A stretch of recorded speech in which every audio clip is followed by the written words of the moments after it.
didn't know it was our first day there. It's a lovely centre. I like it. So we found it, saw the sign.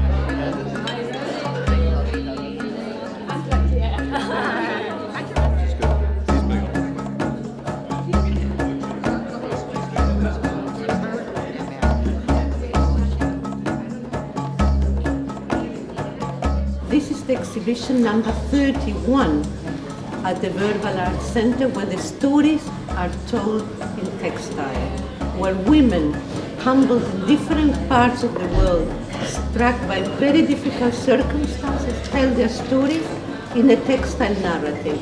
So that's why we wanted Women 31. We have many countries represented, so the idea is that we all celebrate together, but to this exhibition we added different pieces because International Women's Day is celebrated everywhere. So it's the textile narratives and what they bring out in people, plus the stories they tell. So this is what Hooligans Weapons is about, and I'm asking people to contribute little squares or little bits of wool or full length, whatever they would like to do, to be part of this. And I'd like to say at this point, 3.5 miles have already been knitted. I heard word the other day, so we're halfway there already.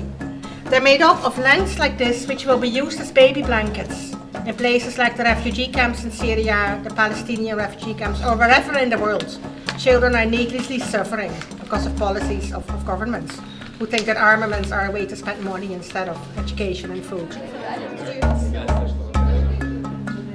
The exhibition we have in the Town Museum is one showcase which is focusing on Mabel Cahoon. Mabel Cahoon was a lady from Donegal, and she was indeed very inspiring.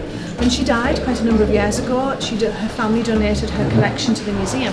It's one of the biggest collections we have, which includes textiles, archaeological objects, archives, photographs and drawings.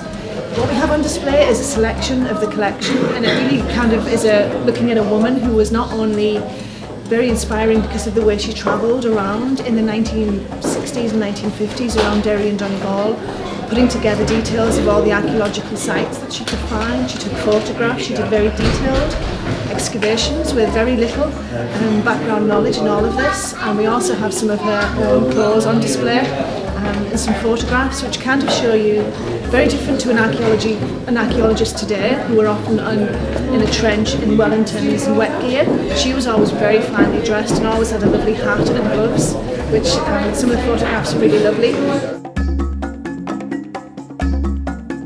When you start looking at what is in this piece, and you start to realise the level of atrocity and pain and horror that the people who've made it have gone through, it's very, very humbling. That sums up why the Verbal Arts Centre is involved with Roberta and this work.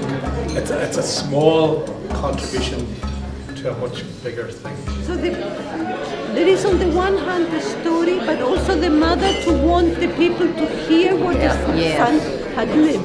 Yeah, it's a big relief to have a safe place where to tell your story.